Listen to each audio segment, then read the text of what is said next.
There is one question that it seems like we cannot escape. It just keeps on popping up again and again.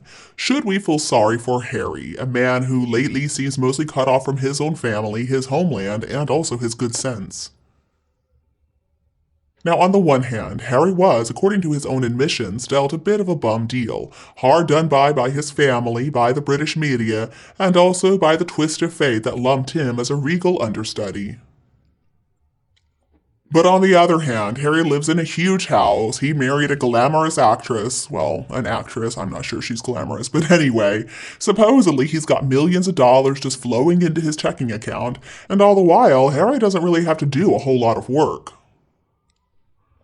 So the question of whether Harry is a victim or just a self-centered idiot has become one of the biggest cultural tests of our time.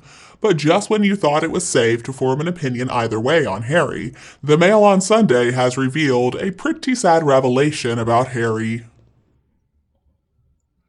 These days, Harry may be rubbing elbows with the kinds of stars who earn millions of dollars selling shapewear, but now Charlotte Griffith, the Mail's editor-at-large, is claiming that Harry doesn't seem to have many British friends lately. To be more precise, reportedly he only has around 6. According to Griffith, when Harry flies in for his father King Charles's coronation next month, his suit neatly pressed and maybe a handful of crystals nearby, it's gonna be for what seems to be a drive-by transatlantic trip. Indeed, the Mail has reported that Harry himself has been describing the trip as an in-and-out job, and the Mach 5 velocity of the stopover will not allow him to catch up with that one-time inner core of UK-based friends, which now numbers only around 6 people. Now, you don't have to be a hardcore Sussex fan here who believes they can do no wrong and forever confused about why Pope Francis hasn't started their beatification process to feel a little bit of sympathy for Harry. The Harry when he was single was a man who seemed surrounded by so many friends, the types who were always ready to go out for a drink at a pub and just willing to have a good time. So while Harry's father was busy writing letters or accepting some bags filled with millions of dollars of cash from a coterie chic for his charity, and his older brother was settling into family life and so no longer had much time for Harry, it always seemed like at least he had his buddies to rely on. Harry's group of pals included people like Tom Skippy Inskip and Charlie and Thomas Straubensee, boys that Harry had known ever since they went to school together, when he, like generations of upper-crust children, was shunted off to boarding school when he was only 8 years old. They were very loyal, they were discreet, and they probably understood how to organize a decent lock-in. But at some point in time, obviously something changed. Now, if I were Piers Morgan, this is the point where I would blame Meghan, who some may argue showed up and filled Harry's head with some alarming ideas about living his authentic truth and the almighty power of vegan lattes. So it seemed like Harry wasn't interested in a night out on the town with the boys anymore. Instead, he just wanted to hang out with Meghan all the time and go on and on about his newfound love of the self-help section of W.H. Smith. Even so, blaming it all on Meghan seems a little unfair and a bit chauvinistic. It could be because Harry just got older and realized that he was finished having to drag himself off to shake hands in Cardiff after drinking 9 Harvey Wallbangers the night before.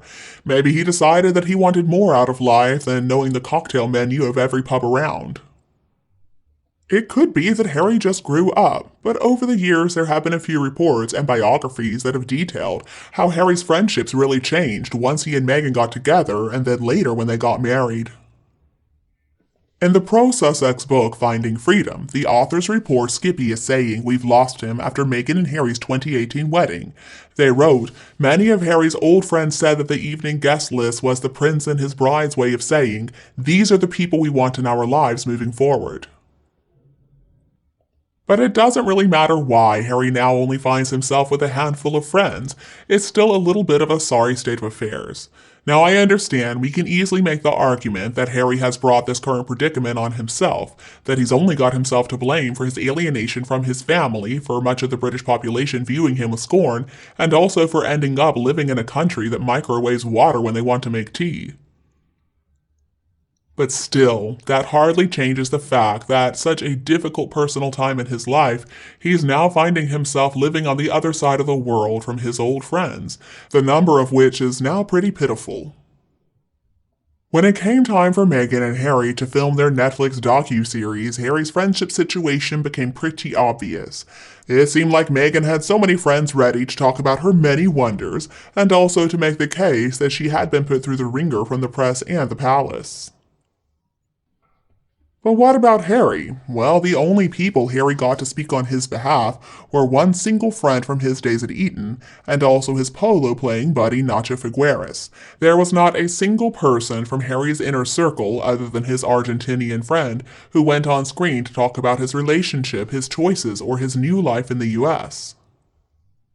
Seemed like Meghan had a Greek chorus, and Harry had nobody. Now we've got to say that maybe Harry and his 6 friends have a great WhatsApp group chat or something, all cat memes and support, and I really hope that that is the case. But Harry couldn't have seen them much in person for years now. The 6 trips that Harry has made back to the UK since the eruption of Megxit have all been just a few days, the odd one out being the 2 weeks that he and Meghan spent in the UK for his late grandmother's funeral. It is very unlikely, I would have assumed, that while he was grieving for his grandmother, he may have been up for a quick night out with the boys. The last time it was reported that he had been enjoying some bonding time with his old friends was back in January of 2020, when it was reported that Harry was seen laughing and joking while having dinner with his friends at Fulham's Brookhouse pub. But the impression these days is that Harry is mostly completely cut off from his former life, an isolated figure stuck making small talk with Kris Jenner at Ellen DeGeneres' parties. There are also basically no reports out suggesting that Harry and Meghan are hanging out with people who went to their star-studded nighttime wedding reception like George and Amal Clooney or Idris Elba. The real tragedy here is that all of this is happening at a point in Harry's life when he needs as many old friends around him as possible.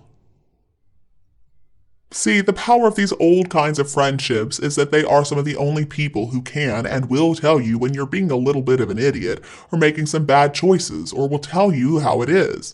You know, the opposite of what you're going to find in Hollywood, where you will find so many yes men who are ready to support any decision you make just because maybe they can make a little money off of it. So what is the only bright side in this whole mess?